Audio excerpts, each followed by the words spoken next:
A shadow stirs where none has been. The portals call, the runes ignite. Unveil the truth, embrace the night. All right, let's dive headfirst into the Necronomicon. Whoa, hold on a sec. What's up?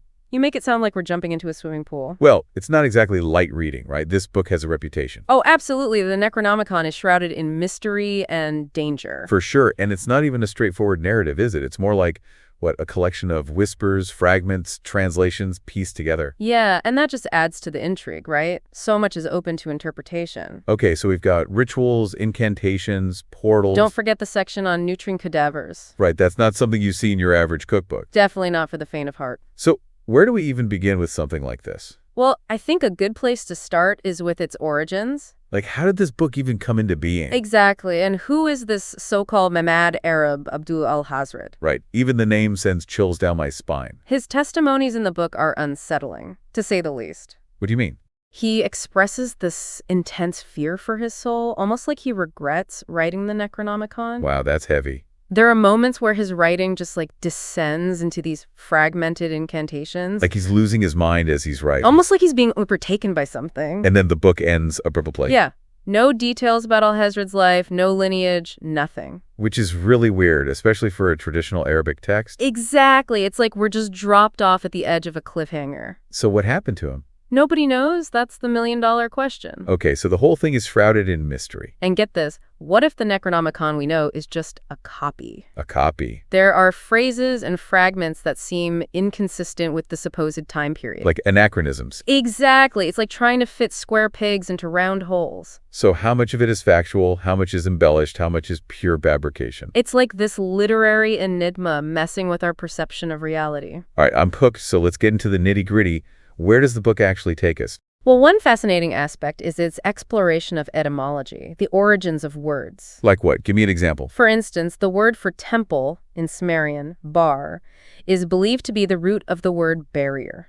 Interesting. So what does that tell us? It suggests a link between physical structures and the idea of separation, like a sacred space set apart from the mundane. Okay, I see these ancient words holding hidden meanings. It's like a glimpse into a past we're still trying to decipher. And speaking of connections, we can't forget about Aleister Crowley. Right, the infamous occultist. What's the link there? Well, remember how Crowley ended his Book of the Law with the words ha? Yeah, vaguely. Is a sacred Sumerian word associated with Enki, the Lord of Magicians. Okay. And the Greek spelling of Enki is Ea, which looks a lot like Hi. So you're saying there's a potential Sumerian influence on Crowley's work? It's definitely a possibility worth considering. Wow, the connections just keep getting deeper. That's the beauty of the Necronomicon. It's full of these hidden threads. Okay, so after this mind-bending introduction, what's next? The Necronomicon takes us into a chapter titled Of the Zonai and Their Attributes. Zonai, what are those? Zonai seems to be a Greek word for celestial bodies, planets, stars. Like the organized cosmos. Precisely. And then we have the Aveni. Ah, yes, those entities or forces existing beyond the organized realms of the Zonai. So the chaotic forces lurking outside the familiar cosmos. You got it. If the Necronomicon is a guide to interacting with those powers, things could get messy. Absolutely. That's where the danger lies. Okay, so we're venturing into some pretty intense territory here. And the text then delves into descriptions of various deities and rituals. Like what, for example? Well, there's the conjuration of the fire god, for instance. Fire god, that sounds intense. It involves invoking Gibel, the fire god. And what does this conjuration entail? The text emphasizes specific incantations, even detailing the phonetic pronunciations. So getting the words right is crucial. Absolutely. It highlights that the Necronomicon isn't just a collection of stories, it's a practical manual. A manual for what? For working with powerful, potentially dangerous forces. Gotcha. And then there's the conjuration of the Watcher. Ah, yes, the Watcher. Who or what is the Watcher? Well, the text describes them as being synonymous with angels at times. Okay. And other times as a distinct race altogether, like a kind of egregore. And incredibly powerful, right? Almost like Lovecraft's Shoggoths, but more obedient. So a double-edged sword, powerful but potentially dangerous. Exactly. This section also mentions a text called the Macliu. Right, which supposedly contains exorcisms. Okay, we're getting into some serious grimoire territory here. And the Necronomicon actually provides a complete translation of the Silka Besa incantation. Wow, the infamous exorcism. The one that's been whispered about for centuries. Okay, things are getting real, so what's next? We move on to the Book of Calling chapter. Pretty self-explanatory, I'd say. Indeed, this is where the Necronomicon gets down to business. Outlining the formulas for summoning entities and opening gateways. Exactly, and it comes with a warning label, don't try this at home, kids. The book specifically mentions 3 areas where traps lie in wait. Oh yeah, which ones? Banishment, the Watcher, and the portals. It's like this high-stakes cosmic game. With potentially deadly consequences. The Necronomicon stresses the importance of understanding the Watch's nature. And the dangers of the portals. It even suggests a specific order of operations. Like, skipping steps could lead to trouble. Big trouble. And there's this recurring sense that the mad Arab felt hunted. Like writing the Necronomicon put him in danger. Exactly. It's like he's frantically scribbling down notes, driven by fear. I can see why. Imagine feeling pursued by forces you don't understand. Just for trying to document their existence. That's a writing assignment I'd want to avoid. So he's trying to warn others, right? It seems that way. Okay, so what kind of warnings are we talking about? Well, the Necronomicon then dives into instructions for creating powerful tools and substances. Like what, for instance? For example, there's a section on crafting Zikoba incense. Zikoba incense, what's that? The text lists specific ingredients. Such as? Myrrh, civet, benzoin, wormwood. Okay, I'm sensing a theme here. And it gets even more detailed, specifying the day, hour, even the moon phase for combining them. It's like a recipe for magical mayhem. And then there's the scimitar of Barzai section. A scimitar, so we're talking weapons now. But not your average weapon. This scimitar is imbued with magical properties. Through a complex ritual, I bet. You guessed it, incantations, burning laurel, and yew wood. Sounds intense. The text claims it can instill fear in spirits who disobey the wielder's commands. So it's like a magical power sword? Exactly. And then there's a section on creating a silver ring. With specific engravings, yes. And what does this ring do? It's said to grant the ability to enter another person's dreams. Wow, dream invocation. But there's a catch. Of course there is. This power only works at night. Okay. And the spirits invoked can't be summoned twice. One shot, make it count. High-stakes dream diving. Definitely not for amateurs. And then we get a closer look at the Watcher. Okay, tell me more. The Necronomicon highlights its connection to the user. What do you mean? It's like a magical mirror reflecting the magician's true intentions. So if the magician is corrupted... The Watcher becomes corrupted as well. That's a scary thought. And it gets even creepier. How so? The text warns that if you break your pact and work against the will of Enki... Who's Enki again? One of the most powerful Sumerian deities. Okay, so if you betray Enki... The Watcher will turn on you. Talk about consequences. And then there's the Holy Angel Bandar section. Which also emphasizes the consequences of breaking oaths. Exactly. It highlights the sacred nature of the rituals. So, magic is not a game to be played lightly. Absolutely. The Necronomicon makes that very clear. Okay, so we've got fire gods, watchers, dream rings. What else is in store? Here we are again in the dark side of the Necronomicon. As I said before, it's not obligatory for every Chaos Magic practitioner, but for those who use Necronomicon it's very important. Not because it's good or not because it's bad, but because it's both of them. The duality have a little space right here. So when you deal with Chaos Magic, it's very important you know about Necronomicon. So for those who follow Necronomicon, it's important to know the history around this book. This book may be a fiction. This book may be true. Maybe John Dee made this book long before H.P. Lovecraft. But it's not important as what you will reach with that content. So we follow this path. Here in Chaos Magic time. The text then provides an invocation for calling the Watcher. And what does that involve? It involves the names of the 3 great Watchers, Anu, Enlil, and Enki. Those names sound familiar. They are some of the most powerful deities in the Sumerian pantheon. Right, okay, so you call upon these powerful beings. And the Watcher's appearance can vary. Like what? What forms can it take? A fierce dog guarding the circle, a noble spirit wielding a flaming sword, Wow, that's pretty dramatic. or even a man in a long robe with piercing eyes. So the Watcher adapts to the situation. It seems so. Makes it even more unpredictable. Indeed. And the Necronomicon provides instructions for creating a vessel for the Watcher, right? It does. Specific engravings, offerings of fresh bread, pine resin, It's like creating a home for this powerful entity. ensuring its cooperation. Okay, so we're learning how to interact with some serious cosmic forces here. And then we get into the realm of sigils. Sigils. Those magical symbols used for manifesting desire. Right, I've heard of those. The Necronomicon stresses being specific when charging a sigil. No room for ambiguity.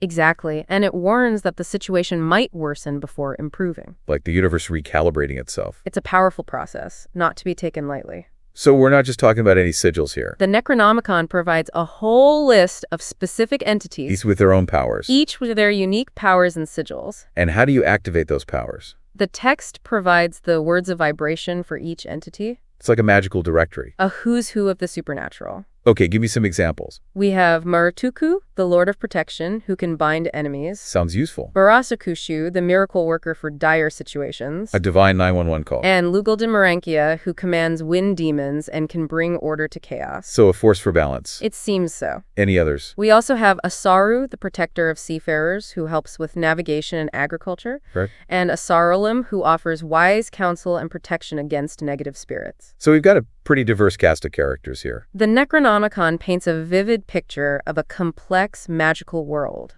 A world full of possibilities, but also full of dangers. The list goes on. Tutu, the protector of homes, Agakyu, who can give life to talismans, Talismans, that's another rabbit hole we could go down. and even Lugalderma, who can enhance psychic defenses. So we're talking about psychic warfare now. The Necronomicon covers a lot of ground, It's like this incredible magical toolbox. but one that should be handled with care. And the list culminates with Kinma, the judge of the gods. And Isisker, who knows how long every being will live. Wow, talk about power. The Necronomicon reveals the hidden machinery of the cosmos. The forces that determine destiny. That's one way to put it. Okay, so we've got entities, sigils, conjurations. What else is in store? The Necronomicon then dives into the concept of invocation. Invocation as opposed to what? Evocation. So what's the difference? Invocation is inviting a spirit into your personal universe, your mind. And evocation. Evocation is calling upon a spirit to manifest in the physical world. Okay, so invocation is more internal. And potentially more dangerous. Oh, so Unless you're an experienced magician, opening your mind to a powerful spirit can be risky. like you could lose control. Exactly. So what does the Necronomicon recommend? It suggests using deity forms as a safer approach. Deity forms. Studying the customs and attributes of various pantheons. Like creating a mental blueprint of the deity. aligning yourself with their energy. Okay, I see. The Necronomicon specifically recommends studying the Sumerian pantheon. Mardot and Enki. Yes, they can command a multitude of entities and offer protection. So it's like having powerful allies in the magical world. Precisely, but even with allies, the Necronomicon stresses staying grounded. Not getting lost in the magical mumbo-jumbo. Exactly. Clear articulation of invocations for mental clarity. Anchoring yourself in reality. That's essential when working with these forces. Okay, so we're learning how to navigate this magical world safely. As safely as one can, I suppose. So what's next in our journey through the Necronomicon? The text presents the creation myth according to the Necronomicon. A creation myth. It describes primordial chaos, the emergence of humans. Okay, so it's an origin story. But it diverges quite drastically from traditional narratives. How so? It suggests that humanity's creation was part of a grand cosmic plan. Orchestrated by ancient beings. It's a unique and unsettling perspective. And then we witness the rise of various deities. Their manifestations and their dominion over the universe. A cosmic power struggle. You could say that.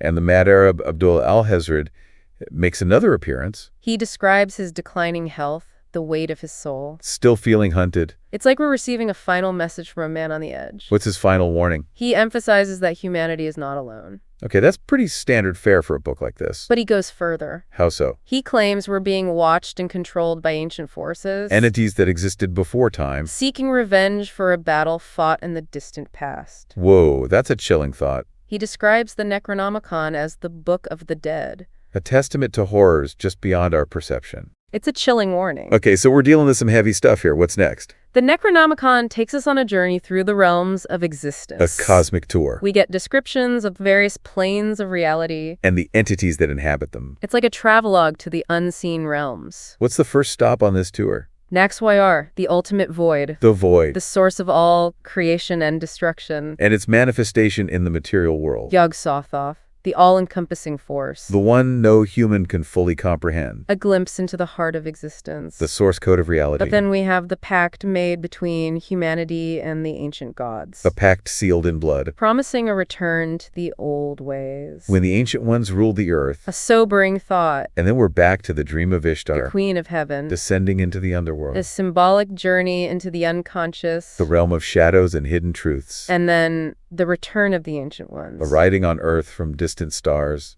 Establishing powerful cities in desolate lands. Their influence felt immediately. They create monstrous creatures, the Shantax of Lang, the terrifying Shoggoths. The Shoggoth, those amorphous blobs of terror. Linked to the dark powers of Cthulhu and Shub-Niggurath. So, the Necronomicon is revealing a hidden history. A time when ancient forces walked the earth. And then we're thrust into an epic conflict. The war between the Ancient Ones and the Elder Gods. A cosmic battle that reshaped reality. The Ancient Ones are banished back to the void. But not gone forever. They can still visit Earth, appearing in desolate places. Striking fear into those who witness their signs. It's a constant reminder that the forces of chaos are always lurking. Waiting for their chance to return. And from there, the Necronomicon dives into descriptions of specific entities. Each more bizarre and terrifying than the last. Like Apoth, the source of all uncleanliness. Apoth, the ultimate embodiment of filth of decay. Dwelling in caverns beneath Mount Vormithogif. Constantly worthing unspeakable creatures. Absorbing those that venture too close.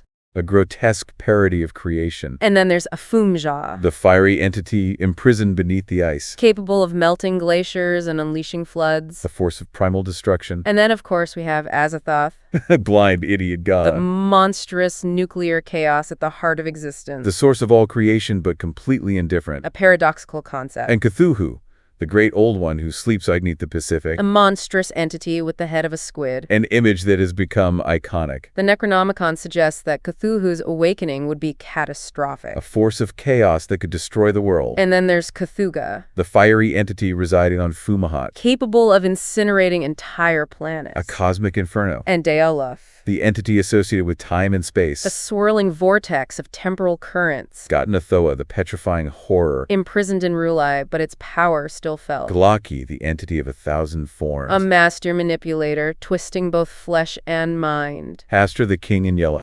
The entity associated with madness and cosmic horror. The play that drives men mad. Hypnos, the personification of sleep. The guardian of dreams and slumber. Ithaqa, the windwalker of the Arctic wastes. The entity of cold and death. Yarlathotep, the crawling chaos. The messenger and soul of the outer gods. Shub-Niggurath, the black goat of the woods with 1,000 young. The monster fertility deity. Sathagwa, the toad-like entity from Zoth. The slumbering horror worshipped by subterranean cults. Yog-Sothoth, the gate and the key. The guardian of the ultimate gate. And Yidra, the dream witch. The shape-shifting entity who seduces and consumes. A vast and terrifying cosmos. Populated by entities that defy human comprehension. The Necronomicon gives us a glimpse into this terrifying reality. So, what have we learned from exploring these entities? That the universe is full of strange and terrifying creatures, each representing a different aspect of the darkness that lurks beneath the surface of reality. It's like a bestiary of cosmic horrors. A reminder that the universe is a vast and often terrifying place.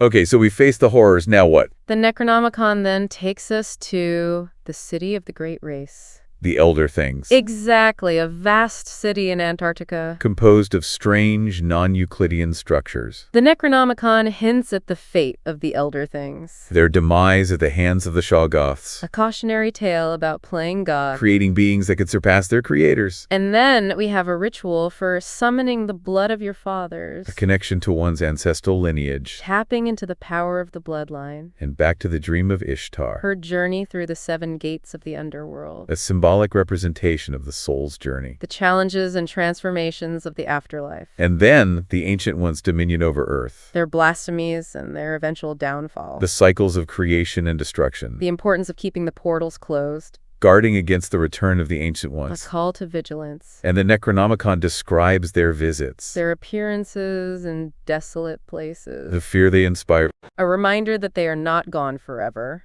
and then a philosophical discussion of Azathoth, The blind idiot god. the mindless force of creation and destruction, The only way to interact with it is through pure will. focusing on the desired outcome. And then the avatars of Nyarlathotep. The trickster, the manipulator, Aster, the king in yellow. the entity of pure cosmic horror, Sathagwa, the Batrachian horror. Yidra, the dream witch. A cosmos teeming with strange and terrifying entities. The Necronomicon paints a vivid picture, A guidebook to the unseen realms. a reminder that the universe is vast and often terrifying. Then the Bayaki are described in more detail. Their role as servants of Hastur, Their ability to travel through interstellar space. instructions for summoning and controlling them. But warnings about the dangers involved. And then a deeper look at Glocky, The entity that injects its victims with a poisonous fluid. transforming them into mindless slaves. Shavnar Fog, the elephantine entity. The creator of the Miri Nigri, The Chochecho people, their bizarre appearance. their sinister practices, Shoggoths, their amorphous nature. their ability to take on any shape, Their strength and intelligence. but also their volatility. The dangers of summoning and controlling them. A ritual for creating a Shoggoth. But warnings about the risks. The need for constant feeding and reinforcement. The deep ones, the aquatic creatures. Their pacts with human cults. Their fish-like appearance. Their allure for humans. The ghouls, the carrion eaters. Humanoid but grotesque. A hunger for human flesh.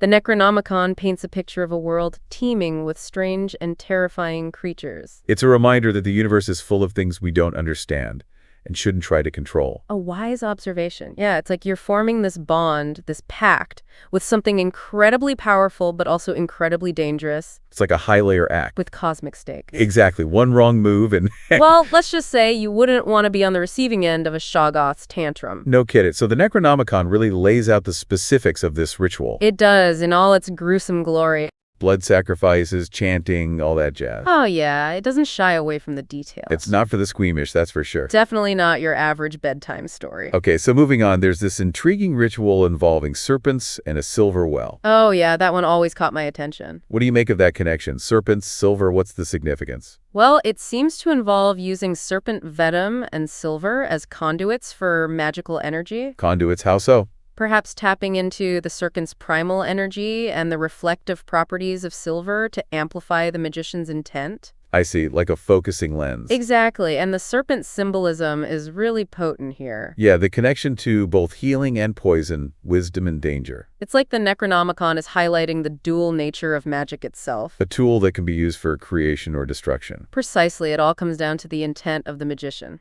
Which brings us to another ritual that focuses on transformation. The one that describes it as a temporary death. Yeah, shedding the old self to make way for something new. It's a pretty intense process. What does it involve? Sensory deprivation, immersion in primal elements, confronting your deepest fears. It's like a trial by fire, a spiritual crucible. Designed to break down the ego, allowing the magician to tap into a more primal state. It's both terrifying and alluring, isn't it? The potential for profound change, but also the risk of losing yourself completely? So it's not a path for the faint of heart. Definitely not. And the Necronomicon then moves on to magical tabals. Groups of magicians working together. Towards common goals, sometimes nefarious ones. Okay, give me an example. The Ring of Fire, for instance. The Ring of Fire, what are they all about? They're dedicated to the worship of Cthulhu, a fiery entity associated with destruction. They sound like a fun bunch. A Necronomicon describes them as being obsessed with fire magic. So they're literally playing with fire. And they supposedly possess a fragment of the Necronomicon, Using its knowledge to further their agenda. which,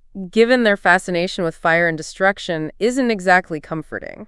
No kidding. So what kind of rituals do they practice? The Necronomicon describes the use of fire, gemstones, and sacrifices to summon fiery entities. It's like a glimpse into a secret society of pyromaniacs. Driven by power and a fascination with the destructive forces of nature. Okay, so we've got fire cults. What else? The text of Eurylia, a section of the Necronomicon dealing with summoning powerful spirits. Text of Eurylia sounds dangerous. Incredibly dangerous, the Necronomicon explicitly warns against attempting these rituals without proper safeguards. Because the spirits invoked are so powerful. They could easily overwhelm someone who isn't prepared. It's like opening Pandora's box. But instead of releasing hope, you're unleashing something far more sinister. And then we have this invocation to the Ancient One who existed before all things. A being of pure primordial power. What does the invocation involve? It's packed with archaic language, vivid imagery, a connection to a time before time. A glimpse into the very heart of creation. And then we have the Scorpion Man. Scorpion Man. A creature dwelling in the mountains said to possess knowledge of the outer realms.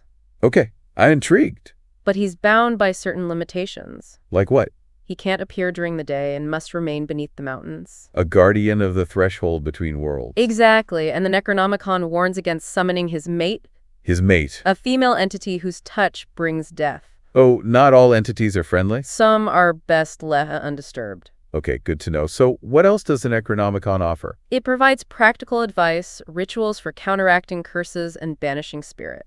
So it's not all doom and gloom. Not entirely like a magical first aid kit. For those inevitable magical mishaps. Exactly, but then we get to a rather disturbing section. What do you mean? The mad Arab, Abdul al-Hazard, describes his waning power. The darkness closing in? He's clearly terrified. He even describes hearing the voices of his dead family members. Whoa, that's creepy. It's a testament to the manipulative power of the entities he's been dealing with. A chilling reminder that this is serious business. And then the text just ends abruptly. Leaving us hanging. It's like the book itself is a portal to those unseen realms. A gateway to forces that can both enlighten and destroy. Okay, so we've talked about the Mad Arab, the origins, the rituals, the entities.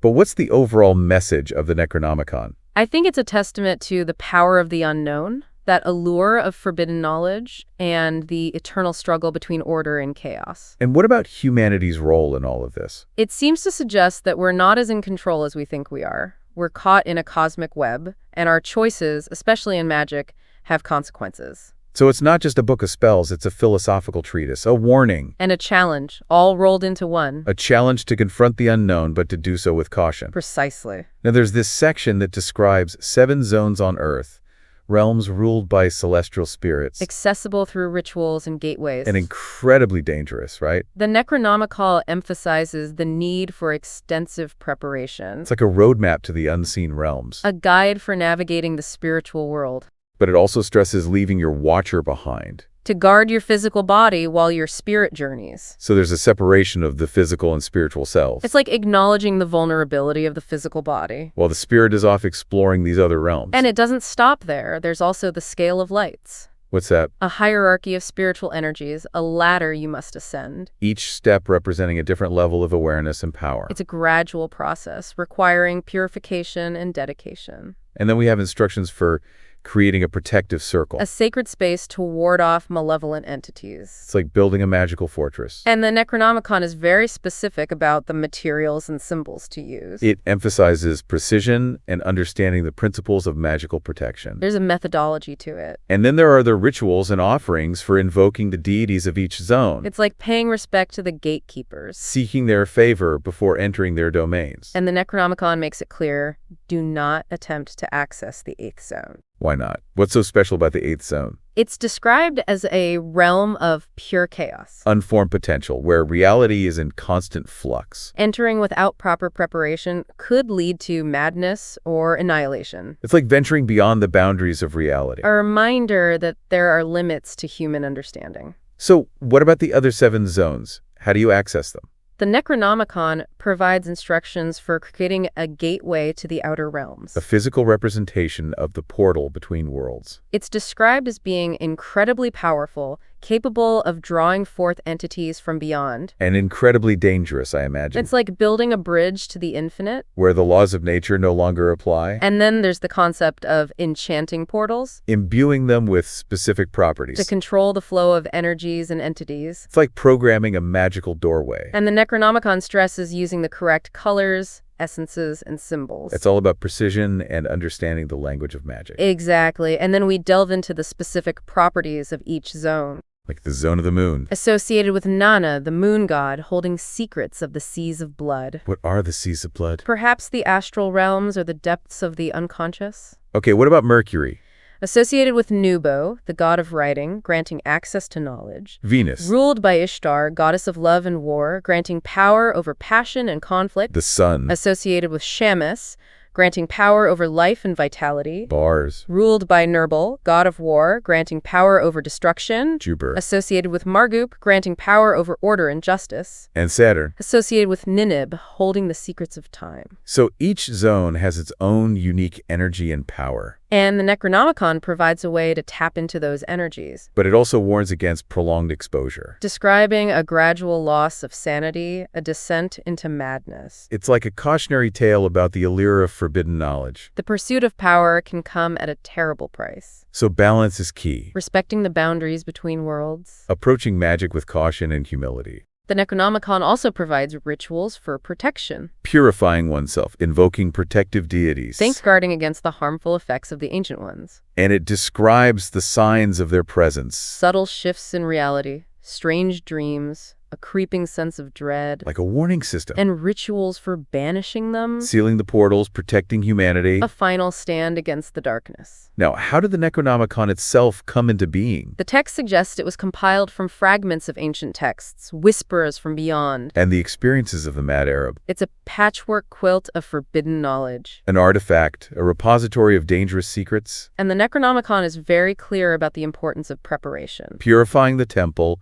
creating a circle, invoking deities. It's like a checklist for any aspiring magician. Pure materials, specific colors, corresponding symbols. It's like learning a new language. The language of magic. And the Necronomicon describes the creation of the cintas and standards of calling. Banners imbued with symbols and colors, representing the deities. Visual representations. And the crown of calling. A headdress with the 8-pointed star. Magical garments, denoting the magician's role. Keeping them pure, using them only for ritual purposes. Respecting their sacred nature. And then we have the invocation of the four gates. Protective entities guarding the circle. Ancient guardians safeguarding the space. And the invocation of Cthulhu. Who is Cthulhu? A serpent entity associated with the depths of the earth. Primordial chaos. Specific offerings, incantations, gestures. Appease the entity. Follow the instructions to the letter. Or face the consequences. And then the invocation of the powers of the earth. The elemental forces of the physical world. And the guardians of the abyss. Protecting the gateways to the outer realms. Ancient beings existing before time and space. A cosmic security system. Purity of intent, understanding the forces, confronting the darkness. The ultimate protectors. And then a ritual for scrying. Using a crystal ball for visions. Incense, oils, incantations. Tuning the instrument. Scrying during the new moon. When the veil is thin. An invocation to Ea, the god of magic. Seeking guidance and protection. A ritual for banishing bad luck. Cleansing a space. And a ritual for cursing an enemy. Weaponized magic. But a warning about the karmic repercussions. A double-edged sword. And a ritual for invoking Ishtar. Seeking protection from curses. Aiding a mandala, sacred geometric design. A shield of divine energy. And then, back to the Mad Arab. His power waning, the shadows closing in. Symbols appealing on his walls. Losing his grip on reality. Another invocation to the Ancient One. Primordial power. Keep the portals closed. Guard against the return. We are being watched and controlled. And then the Necronomicon ends, abruptly, leaving us with a sense of unease. Like a cursed artifact. A reminder of the power of the unknown, the dangers of meddling, the vastness of the universe. We are and live here to enjoy life. Avoiding this means avoiding being ourselves.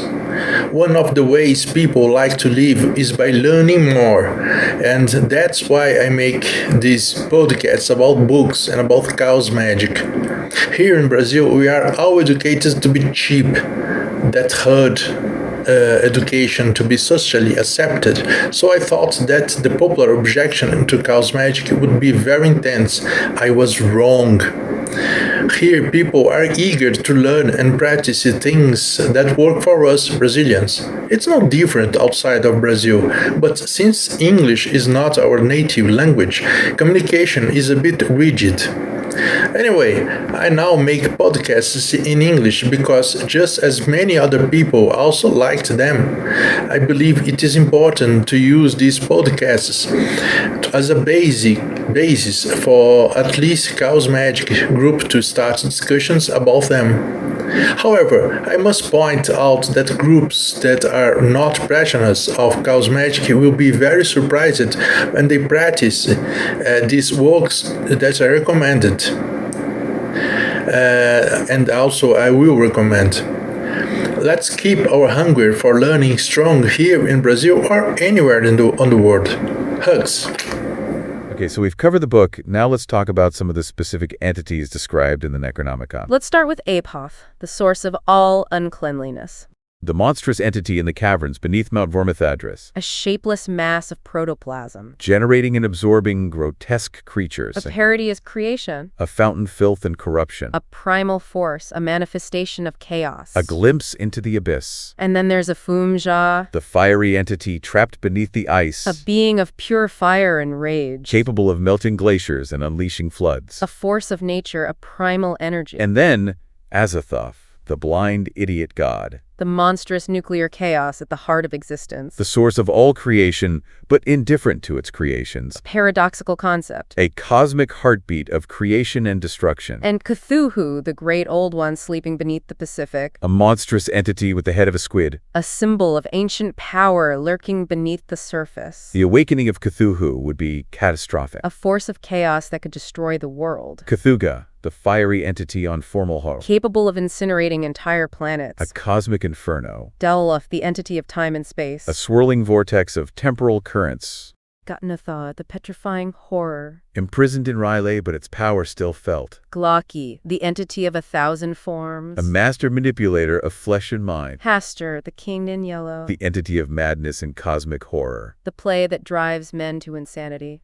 Hypnos, the personification of sleep. The guardian of dreams and slumber. Ithaqua, the windwalker of the Arctic. The entity of cold and death. Yarlathotep, the crawling chaos. The messenger of the outer gods. Shug-Niggurath, the black goat of the woods with 1,000 young. The monstrous fertility deity. Zethogwa, the toad-like entity from Soph. A slumbering horror worshipped by underground cults. Yugg-Sothoth, the gate and the key. The guardian of the ultimate gate. Yidra, the dream witch. The shape-shifting entity who seduces and consumes. The Necronomicon reveals a universe teeming with strange and terrifying creatures. Each representing a different aspect of the A darkness. bestiary of cosmic horrors. A vast and often terrifying place. So, what are your main takeaways from exploring these entities? Their sheer diversity representing all these different aspects of the cosmos. Creation, destruction, order, chaos, knowledge, madness. It's a glimpse into the full spectrum of existence. And they're not all purely evil. Some are ambivalent forces. Their nature depends on how they're approached. So magic is a tool, and the Necronomicon warns against using it recklessly. Exactly. It's a cautionary tale. Okay, let's talk about the Baiki, those winged creatures that serve Hastur. Right. The Baiki, they travel through interstellar space. They carry riders on their backs. But those riders need protection. And the Necronomicon tells us how to summon and control them. But warns about the dangers involved. They're not easily controlled. Like trying to tame a cosmic wild beast. And then there are the Miri Nigri, The amphibious humanoids created by Chognarfog. the ancestors of the Choto people. With their bizarre appearance and sinister practices. They're described as being short and squat, with yellowish skin, bulging eyes. They serve the ancient ones. And the Shoggoths, created by the Elder Things, capable of taking on any shape. Incredibly strong and intelligent, but volatile. The Necronomicon warns against controlling them. They could rebel against their creators. It describes a ritual for creating a Shoggoth. But it's incredibly dangerous. It involves using sexual energy and a strong will. And the Shoggoth needs constant feeding and reinforcement. It's a reminder that even powerful entities need sustenance. And the deep ones, the aquatic creatures. Making pacts with human cults. Their fish-like appearance. They have this strange allure for humans. And the ghouls, the carrion eaters. Dwelling in graveyards and tunnels. Their grotesque features and hunger for human flesh. The Necronomicon shows us the dark underbelly of existence. So what does this all mean? What's the takeaway from our exploration of the Necronomicon? It's a reminder of the vastness and mystery of the cosmos, a challenge to our view of the universe. It makes you think twice about seeking forbidden knowledge. It stays with you long after you've finished reading it. A call to explore the unknown, but with caution and respect. The Necronomicon is not for everyone. It's for those who are willing to confront the darkness. Proceed with caution, keep your wits about you. The universe is a vast and often terrifying place. And the knowledge contained within the Necronomicon is not to be taken lightly. Right, it's like the book is a testament to the fact that there are forces beyond our understanding, forces that we should be wary of. But it also provides us with tools and knowledge, right? Like if we're careful, maybe we can use this knowledge to our advantage. Perhaps, but the Necronomicon seems to suggest that knowledge comes at a cost. A Faustian bargain, you might say. Exactly, and the price might be higher than we're willing to pay. Okay, so we're left with this sense of unease, this lingering feeling that we've only scratched the surface of something vast and terrifying. That's the beauty and the horror of the Necronomicon. It leaves you wanting more while simultaneously warning you to stay away. It's a paradox, for sure. And I think that's part of its enduring appeal. It challenges us to confront our own limitations, our own fears of the unknown. So where do we go from here? What are we supposed to do with this knowledge? I think the Necronomicon ultimately leaves that question up to us. It presents the information, the warning, possibilities, but it doesn't offer any easy answers. It's like it's saying, here's the key to the universe, but be careful what you unlock. And that's the challenge, isn't it? To balance our thirst for knowledge with a healthy dose of caution and respect for the forces that lie beyond our comprehension. So for those of you listening, what are your thoughts? Have you encountered the Necronomicon? What are your interpretations? And if the Necronomicon is a warning, a testament to the dangers of seeking forbidden knowledge, what does it say about our own fascination with the unknown? Our desire to push the boundaries of what's possible, even if it means risking our sanity or our very souls? It's a question worth pondering, and with that, we conclude our deep dive into the Necronomicon. We hope you found it as insightful and unsettling as we did. Until next time, keep exploring, keep questioning, and keep looking beyond the veil of the ordinary. The old ones watch with sight untold. Their names are carved in iron and gold. A practice sealed in blood and breath to walk beyond through life and death.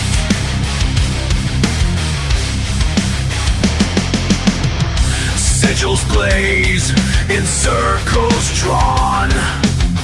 A gateway forged before of the dawn. The veil is thin, the stars align. Step through the dark, your fate is mine.